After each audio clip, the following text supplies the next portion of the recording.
Genesis 10:13.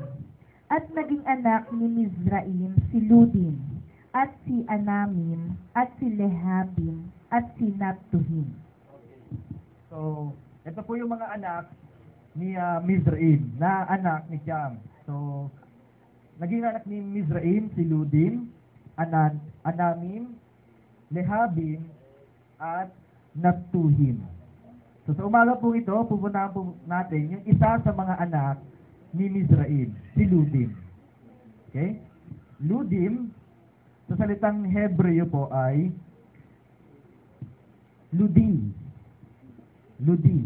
Spelling po niya is L-U-D-I-Y. Ludi. O kaya ay Ludi. Ludi. Spelling naman po niya is L-U-D-I-Y. Ludi. Okay? Parang hirap i-pronounce no? Ludi. Oh, Ludi. Okay? So, L-U-D-I-Y, Ludi. Parang yung character lang doon sa Humalang Daril. Okay? Na ang ibig sabihin ko ay to the firebrand. To the firebrand at travailing.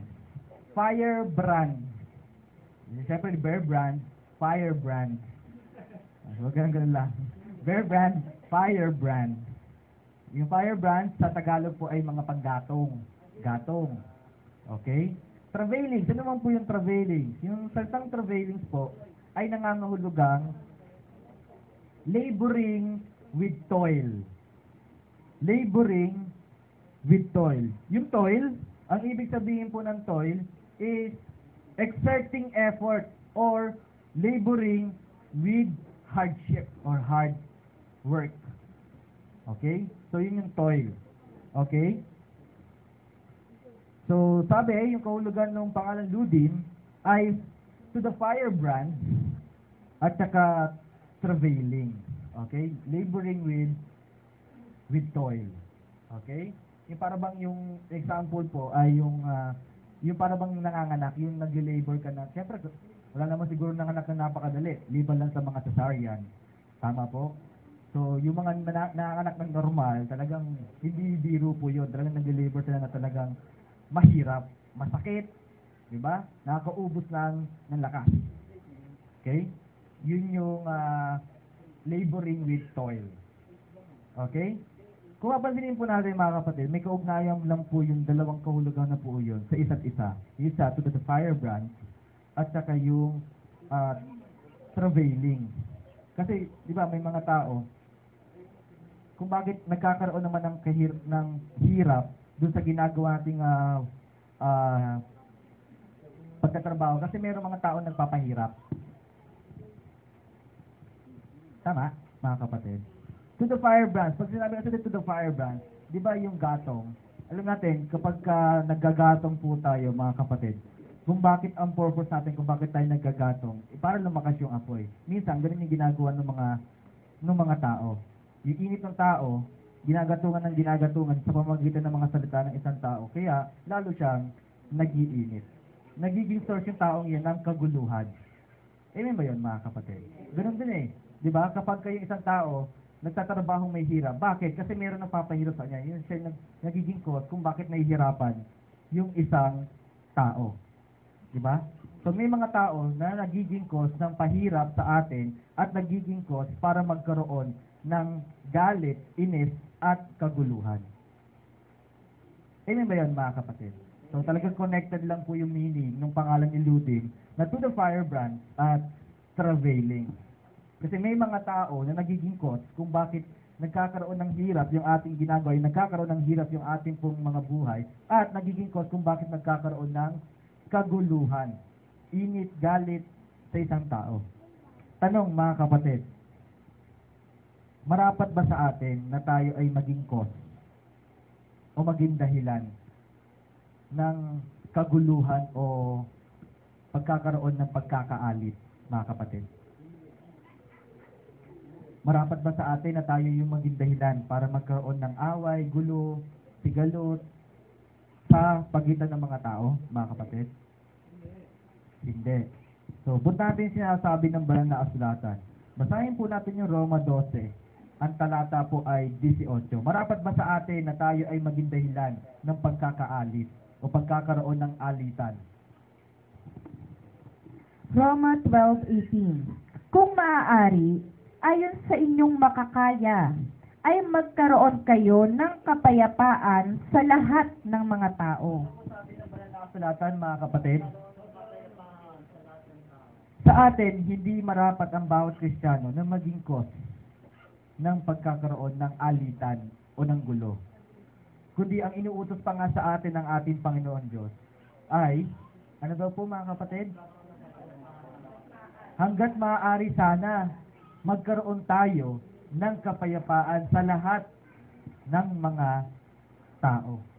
Yun yung utos sa atin eh. Dapat hindi tayo nagiging dahilan kung bakit nagkakaroon ng gulo o away.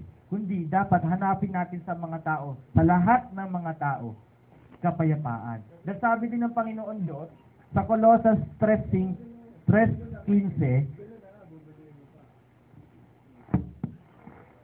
3:15 ng Colossians. At maghari sa inyong puso ang kapayapaan ni Kristo.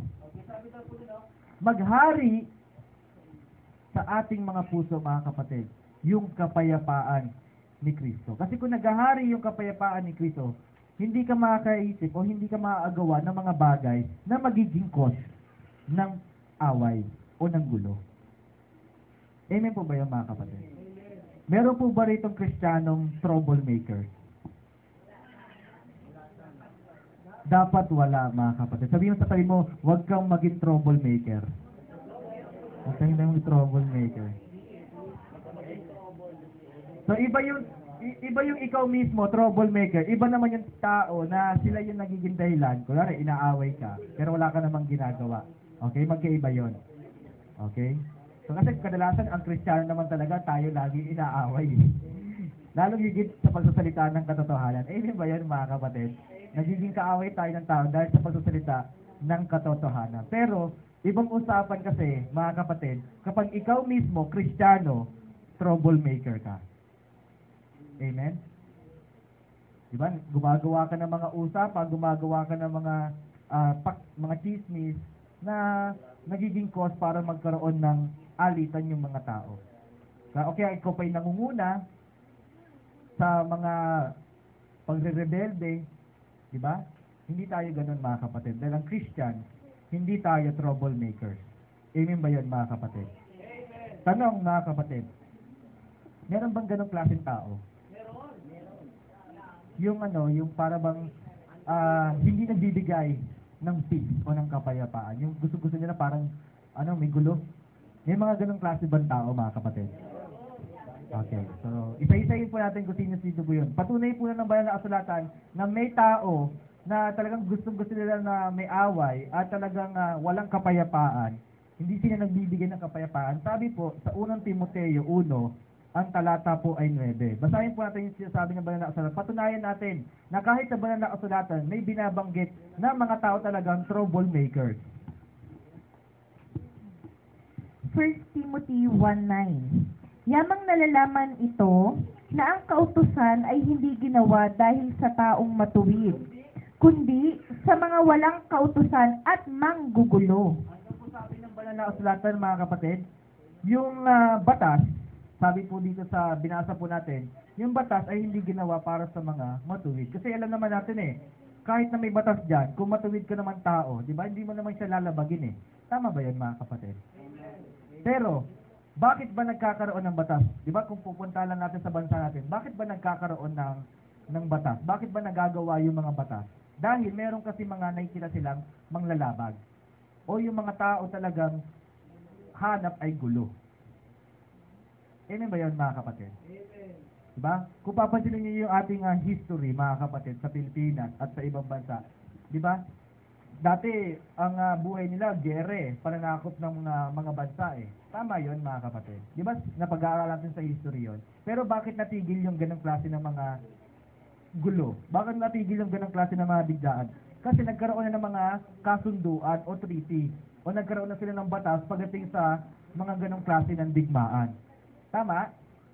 Amen ba yun mga kapatid? Kaya sa panahon natin ngayon, di ba? Kapag meron nabuo yung UN, bakit? Kasi para magkaroon ng pagkakasundo at hindi na magkaroon ng digmaan. At meron silang sinet na rules para sa digmaan. Na hindi sila basta-basta pwede makidigma. Kasi kapag may lumabag doon sa kasunduan na yun, magkakaroon na ng panibago ng gulo. Tama? At doon sa mga taong yun, tawag doon ng mga banal na kasulatan, mga manggugulo. Amen ba yan mga kapatid? Kaya nga diba sa church, dito sa ating sa loob ng iglesia, nagkakaroon tayo ng mga batas sa loob ng bahay ng Diyos. Bakit? Kasi kapag may nakikita tayong bagay na hindi napagkakasundan o mayroong mga gulo sa iglesia, di ba ginagawa natin siya ng batas para maayos yung gulo? Amen ba yan mga kapatid? Kaya yun yung purpose kung bakit natin inihahayag sa buong kapatiran yung mga batas na lumalabas o na pag-aaralan ng pamamahala. Para sa batas na yun, marinig ng mga kapatid, malaman nila upang mawala yung gulo. Amen ba yun mga kapatid? Kasi tatandaan natin, sabi ng banal na kasulatan, yung mga batas ginawa hindi para sa mga matuwid, kundi para sa mga manggugulo. So merong mga manggugulo, hindi sila talaga nagbibigay ng peace. Amen ba yun mga kapatid? Katunayan nga po ng mga kapatid, hindi lamang po yun, nagsisimula po yung mga troublemakers doon sa pinaka-basic unit ng society, pamilya. Meron namang gagulong ganun eh. Nagsisimula siya sa pinaka-basic unit ng society, yung pamilya. Katunayan po nun, sinasabi po nun sa Kawikaan 11, ang talata po ay 29. Kawikaan 11:29.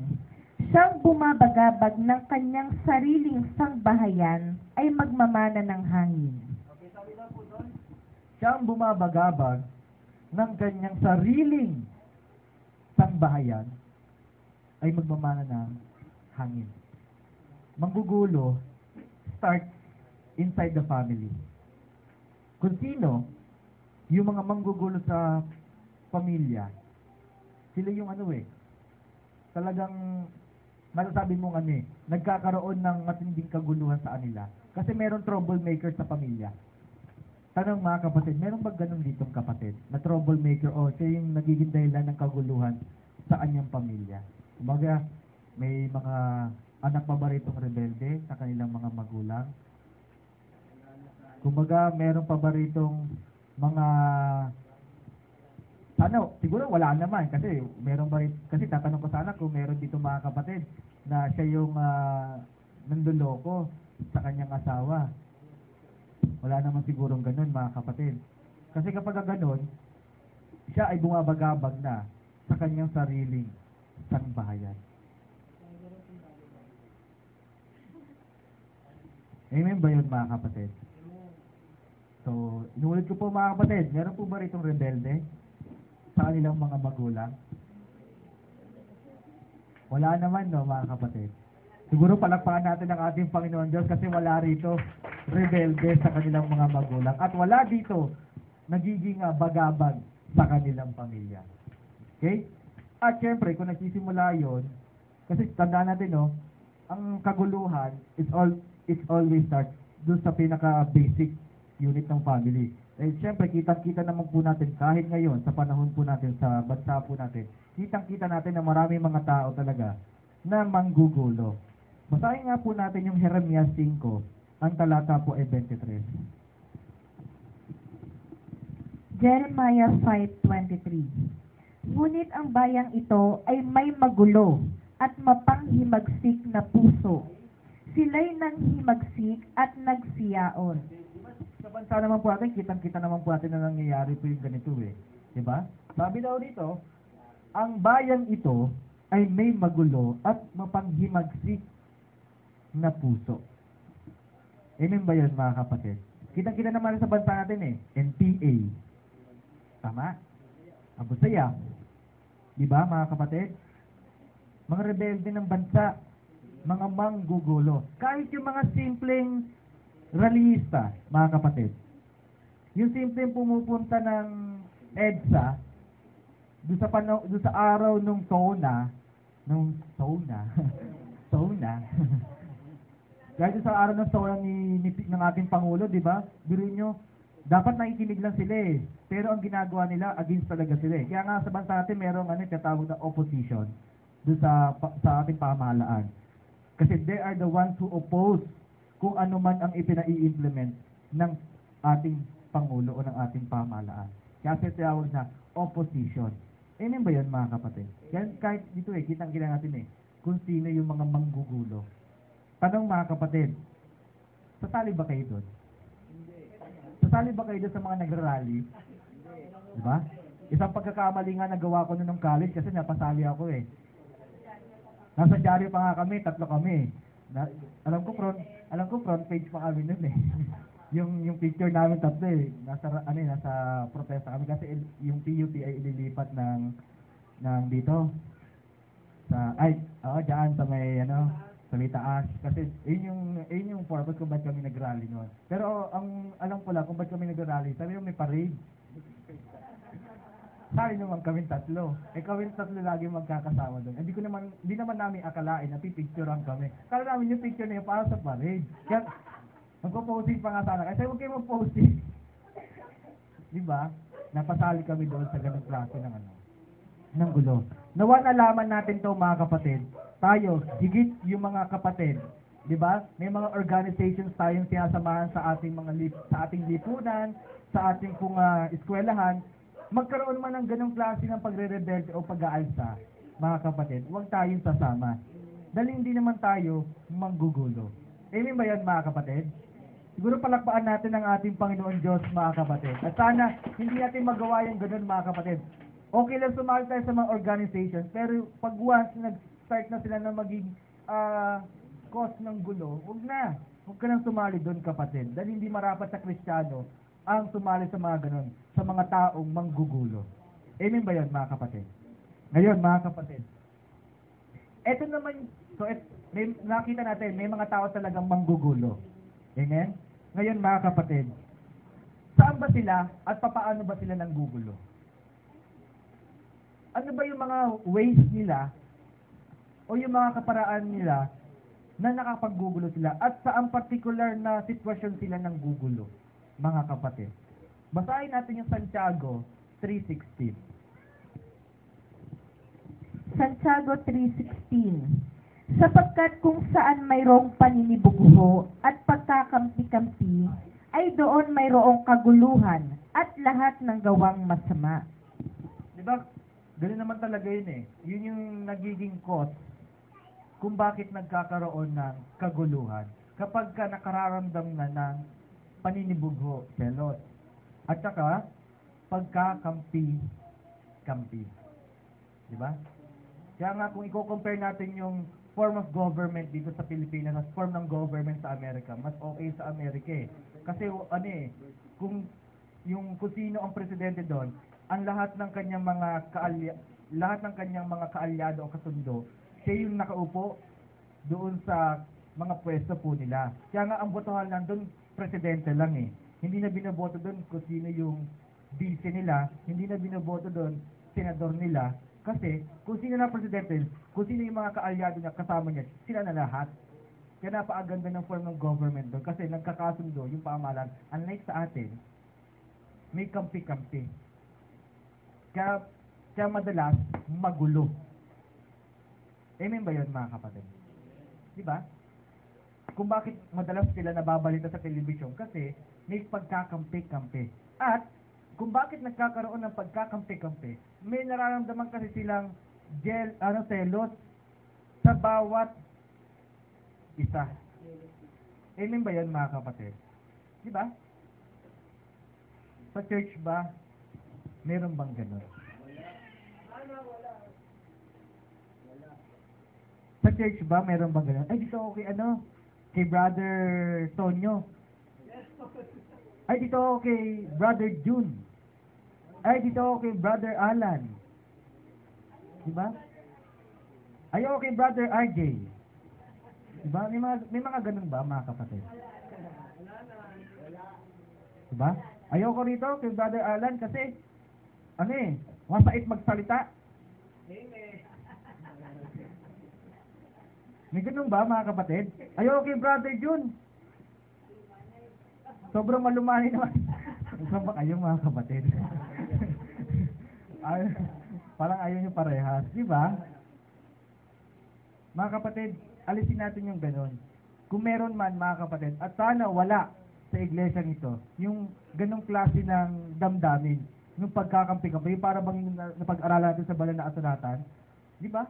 Yung mga ganun eh. Dito kay Pedro. Di ba? May mga ganun eh. Dito kay Pablo. Di ba? Pareho na naman lingkod ng Panginoon Diyos. Bakit ka pa makikikampi? Dapat lahat tayo magkakampi dahil tayo ay nasa isang bahay ng Diyos. Amen ba yun, mga kapatid? Anong damdamin ko? Anong damdamin ng bawat ministro? Damdamin ng mga manggagawa? Dapat damdamin din ng bawat kapatid. Dahil tayo ay iisa. Dahil tayo ay nasa bahay ng ating Panginoon Diyos. Tayo ang magkakampi-kampi. Amen ba yun, mga kapatid? Dahil tayo ang nagdaramayan sa bawat isa po sa atin. Huwag magkaroon ng ng paghihiwa-hiwalay, pagkakampi-kampi sa loob ng bahay ng ating Panginoon Diyos. Amen ba yun, mga kapatid? Dahil kapag nagkaroon na ng ganon, magsisimula na ang gulo. Amen? So, yun yung isa kung bakit nagkakaroon ng kaguluhan, pagka nagkakaroon na ng jealousy at ng pagkakampi-kampi. Isa pang dahilan, saan at kung paano pa nagkakaroon ng kaguluhan, Ephesians 5 verse 18. Efeso 5:18. At huwag kayong magsipaglasing ng alak na kinaroroonan ng kaguluhan. Ano po sabi? Huwag kayong magsipaglasing ng alak na kinaroroonan ng kaguluhan. Tanong, mga kapatid, meron pa ba rito manginginom? Meron pa ba rito manginginom? Tandaan niyo, mga kapatid, sabi, hindi yung mismong wala pa dun sa manginginom yung kaguluhan eh. Doon pa lang mismo sa alak, may kaguluhan na.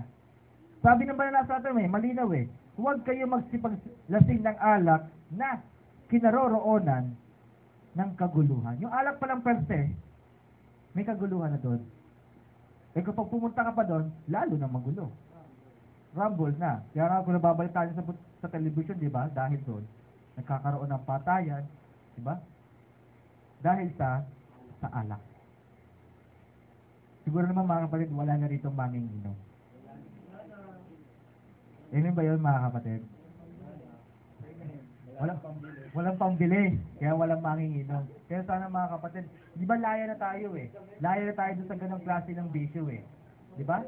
Tayo ay nasa pamalan ng ating Panginoon Diyos. Dapat wala nang umiinom dito ng alak na nakalalasing. Amen ba yun, mga kapatid? Palakpakan naman po natin ang ating Panginoon Diyos, mga kapatid.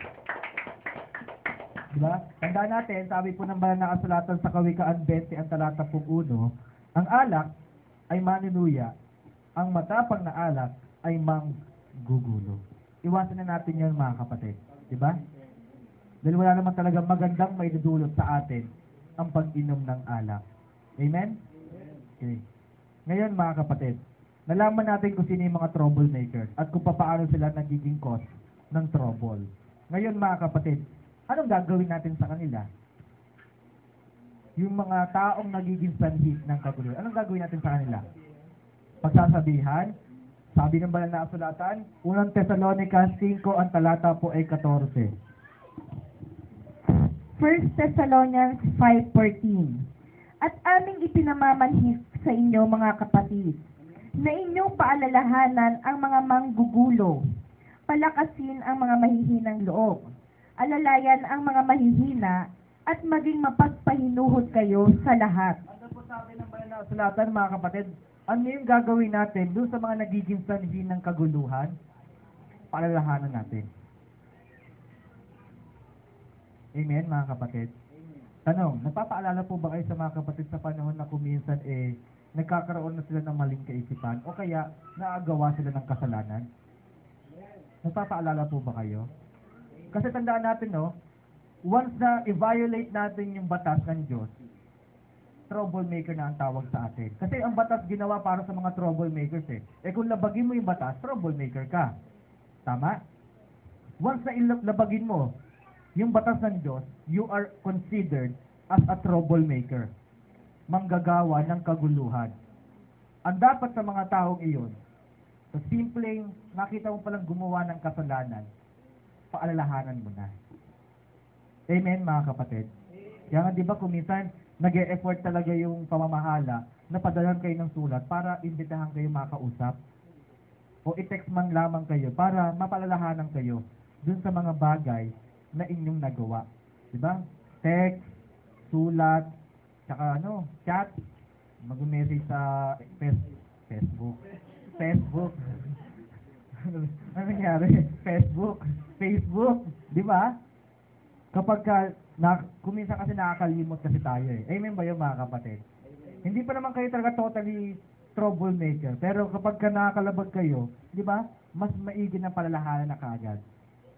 Kesa naman lumaki pa yung gulo na pwede nyo maikos sa paglabag ng kautusan. Amen ba yun, mga kapatid? So, yun yung isa sa mga bagay na dapat gawin sa mga tao nagiging cause ng kaguluhan. Diba?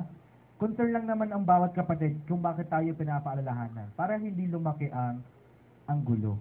Amen? Kayo din. Kapag hindi na kayo palalahanan, hinayaan nyo lang yung kasalanan ninyo, lalo pang lalaki yung gulo o yung gusot na inyong papasukin. Kaya huwag kayong magagalit kapag kayo ay pinagsasabihan. Kasi ayaw lang naman namin ng gulo. Kayo ba, gusto niyo ba ng gulo, mga kapatid?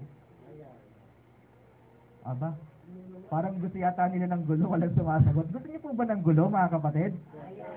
Di ba, ayaw natin ng gulo eh. Kaya kapag tayo sinasabihan, isipin ninyo, ay, kaya ako sinasabihan ng kapatid na ito kasi ayaw niya ng gulo. Amen ba yun, mga kapatid? So, palakpakan naman po natin ang ating Panginoon Diyos kasi tayong lahat ayaw natin sa gulo. Ngayon, kung medyo lumala, hindi nadala sa paalala, ano naman ang dapat natin gawin pa? Basahin natin ang Roma 16 verse 17. Romans 16:17. Ngayon ipinamamanhik ko sa inyo, mga kapatid, natandaan ninyo yaong mga pinanggagalingan ng mga pagkakabahabahagi at ng mga katitisuran laban sa mga aral na inyong nangapag-aralan at kayo'y magsilayo sa kanila. Ano pong gagawin natin next, mga kapatid? Pinaalalahanan mo na. Di ba? Sinabihan mo na. Pero tuloy pa rin. Anong gagawin natin? Magsisilayo. Bakit tayo magsisilayo? Baka mahawa. Sabi kasi ng banal na kasulatan sa 2 Timoteo 2, ang talata po ay 18. Basahin nga natin.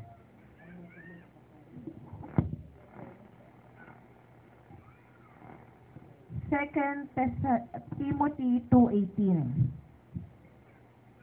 Na sa mga taong tungkol sa katotohanan ay nangasinsay, na sinasabing ang pagkabuhay na mag-uli ay nakaraan na, at ginugulo ang pananampalataya ng iba. Kasi maging ganito yung maging category nila sa atin kapag hindi natin sila nilayuan. Pwede nilang magulo yung ating faith. Diba? Ilan sa mga kapatid, gina-justify yung kasalanan kanilang nagawa. Kung nakita naman ito ng kapatid na convincing at napahikayat siya doon, edi nag-iba na yung faith niya. Amen ba yun, mga kapatid? Hindi naman siguro masama na umabsent lang kahit isang beses ng Sunday. Maintindihan naman ako siguro ng Panginoon Diyos dito. Yung mga ganun eh. That is faith. Manggugulo na yun. Kasi bakit? Nilabag na niya yung utos ng Diyos eh. Hebrews eh, di ba? Huwag pabayaan ng pagkakatipon. Hindi siya umate. Tapos ginastify pa niya. Pinalahanan siya. Ginastify niya.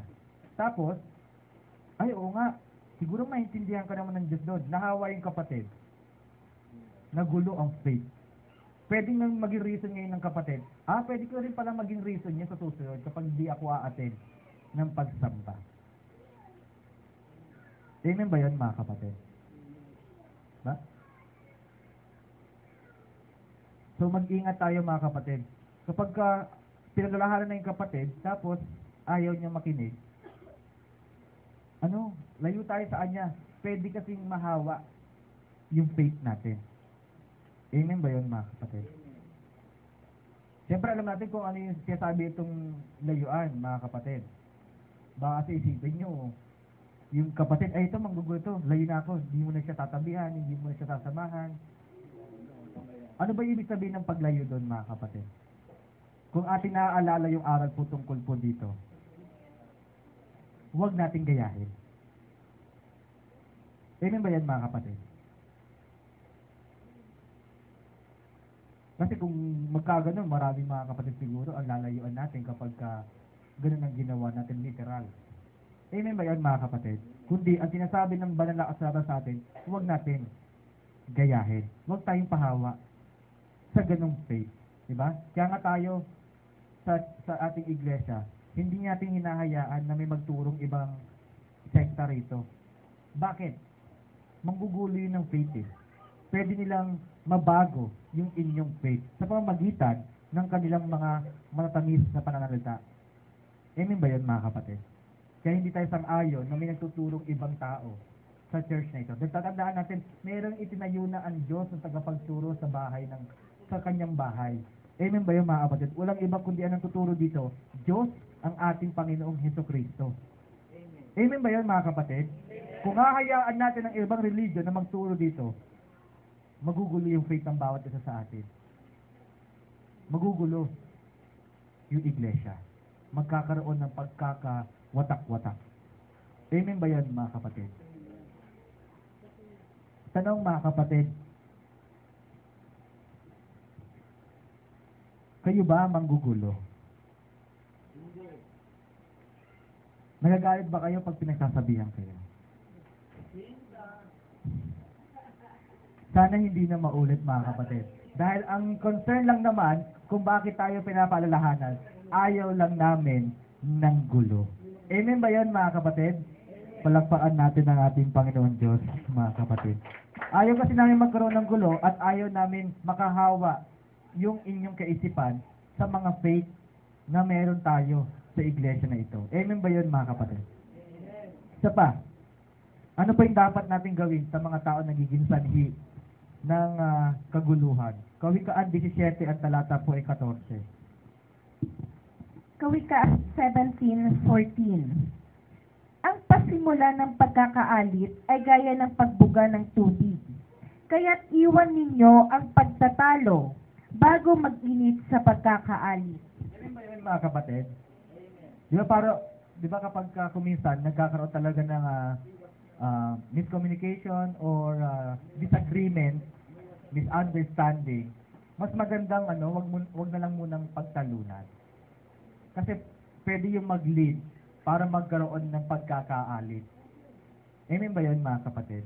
Di ba kaya kapag kaminsan, kahit na sa salita ng ating Panginoon Diyos, bagamat marapat lang ipagtanggol, pero kung minsan kasi iba na yung nag-lead, hindi na nagiging salita ng Diyos yung pagtatalo eh. Di ba? Nagiging minsan, personalan na. Amen ba yun, mga kapatid? Di ba? Nakikita na yung pagkatao, aral na naman ang pinag-aaral, tapos nakikita na yung pagkatao ng taon kaalit niya, dapat doon, iwan muna. Iwan muna yung pagtatalo.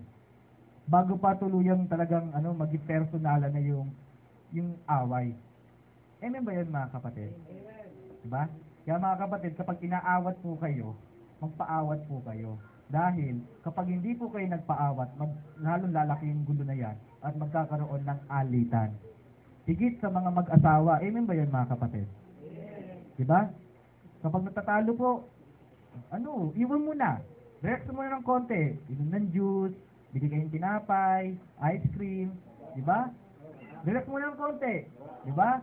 Kung gusto nyo, kung todo relaxation, punta kayo ng mall, doon kayo mag-usap, di ba? Di ba?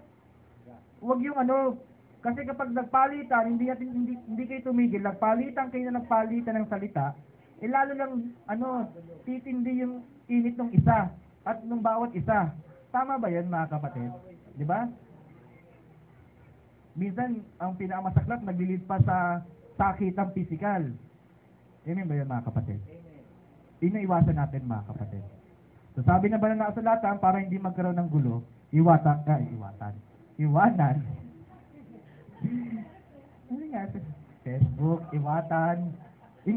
Iwanan muna yung pagtatalo. Amen ba yan, mga kapatid? Para hindi na tumuloy sa pagkakaalit. Okay? So, yun yung dapat natin gawin. Okay? Kasi ang pagtatalo yung nagiging cause na ng kaguluhan. So, iwanan nyo muna yon. Just leave it there, tapos saan nyo balikan kapag maayos na ang isa't isa. Okay?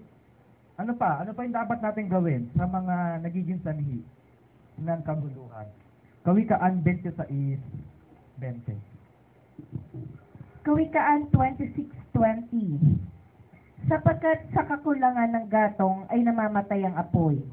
At kung saan walang mapaghatid dumapit, ay tumitigil ang pagkakaalit. Ano po sabi, mga kapatid? Dalawa to eh. Sabi daw, anong gagawin natin doon sa mga nagiging sanhi ng kaguluhan? Sapagkat sa kakulangan ng gatong ay namamatay ang apoy. Tama naman eh. Kapag walang taong gumagatong, namamatay ang apoy. Mas mabilis na nasusubside yung galit ng isa. Kasi wala nang gumagatong. Tama?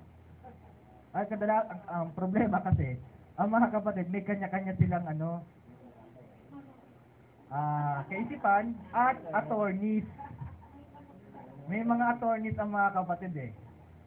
Naniniwala po kayo doon. Ako, lagi ko nakakasaksi ng ganun eh. May mga attorneys ang mga kapatid. Merong gumagatong.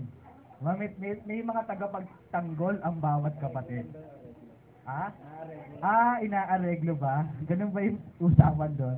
Pero sabi, no to gatong eh. Diba? Para mas mabilis masubside yung init. Mamatay yung apoy. Higit, sabi po dito, at kung saan walang mapaghatid dumapit, ay tumitigil ang pagkakaalit. Mapaghatid dumapit, sabi po sa ibang salin ng banal na kasulatan, namamatay ang apoy kung ubos na ang gatong. Ang away ay natitigil kung chismisan ay nahihinto. Chismis. Diba? Kadalasan yun naman talaga nagiging cause kung bakit nagkakaroon ng kaguluhan. Higit sa mga magkakapitbahay, di ba? Magkakatrabaho, di ba? Kahit yung simple magkakaklase, chismisan ng chismisan, kaya kung ganun, aabangan kita sa labas. Di ba? May mga ganun eh. Di ba? Sisiraan kita kay boss, sit ka, mga ganun eh. Di ba? Iwasan natin yun, mga kapatid. Chismis. Okay? Kasi, dahil sa chismis, nagsisimula ang kaguluhan. Siguro naman, wala naman chismosa rito sa church natin. Amen ba yun, mga kapatid? Sana wala na, kapatid. Kami, may katabi mo, sana wala na. Well, nakakayayin mo kapag lalaki ka, chismis yung daldala mo, no? Chismoso. Okay? So, yun yung dapat nating gawin, mga kapatid, sa mga nagiging sanhi ng kaguluhan. Palahanan, layuan, ano pa, kapatid? Diba? Iwanan natin yung pagtatalo, iwanan, tapos, wag tayong gumagatong at wag tayong magchichismis. Amen ba yun, mga kapatid? Para maiwasan natin ang kaguluhan. Okay? So, yun po yung tungkol po dun sa kaguluhan. Christians are not troublemakers. Hindi tayo nagpapasimula ng kaguluhan, pero hinahanap natin yung kapayapaan sa lahat ng mga tao. At ang ginagawa natin dun sa mga troublemakers, pinapalalahanan, nilalayuan, ating iniiwanan ng pagtatalo, hindi tayo gumagatong at hindi tayo nagchichismis. Amen ba yun, mga kapatid? Kaya ba natin gawin yon, mga kapatid? Kaya ba natin yon, mga kapatid? Kaya natin yon. Christians tayo eh. Meron tayong salita ng Panginoon Diyos. So, kaya natin gawin yung mga bagay na yon. Pero, mga kapatid, sasabihin ko po ngayon sa inyo, sa umaga pong ito, ang Christians po ay dapat din maging troublemaker.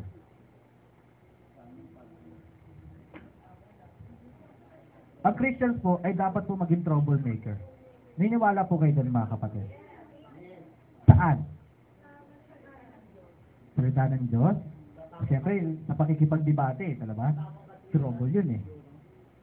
Saan pa kaya, mga kapatid? Tamang katwiran? Saan ba dapat maging troublemakers ang mga Christian na tulad po natin. Pagdating sa bagay na ito, ang Christian ay dapat maging troublemaker pagdating sa bagay na ito. Hebrews 12 verse 4. Hebreo 12:4. Hindi pa kayo nakikipaglaban hanggang sa mabubo ang dugo, na nakikipag-away laban sa kasalanan. Amen ba yun, mga kapatid? Christians are troublemakers too, but in the sense of sin. Kapag usapan ay kasalanan, ang Christian dapat troublemaker.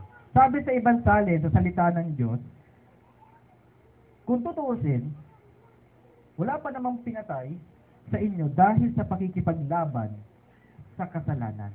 Meron na ba ditong pinatay dahil sa pinagsabihan niya, hindi pwede sa namin, sa church namin yung umiinom eh.